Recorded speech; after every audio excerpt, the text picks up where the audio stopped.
चल गईल छोड़ी के और बहो कुछ होई तो हमका करब हो सैया चल गईल छोड़ी के और बहो कुछ होई तो हमका करब हो मन करता तो के सारा पी हो तो कहियो कदी देवरबा पापी हो मोर जवानी के फोटो कापी हो कहियो कदी देवरबा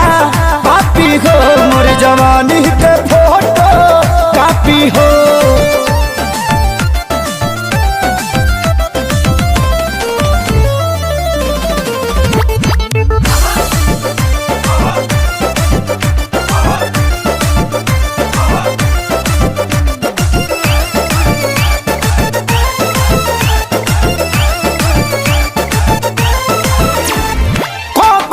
धन पुराय करा हवाले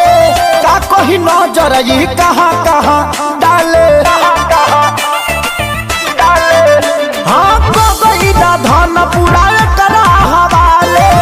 का कहीं नजर ये कहाँ कहाँ डाले लाला चावे देखा के ही टाफी हो तो कहियो कहती देवरबा पापी को मोर जवानी के फोटो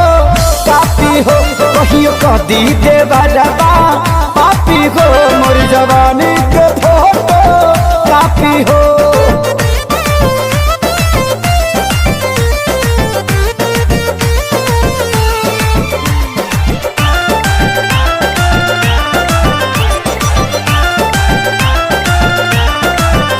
अरे पूछे आशीष कमाई हमर बारी आफत में डलल बड़े हमके हाँ पूछे सोनू कमाई हमर बारी आफत में डलल नीली कमल के सारी के गलती कुंदन मांगे माफी हो तो कहियो कदी देवरबा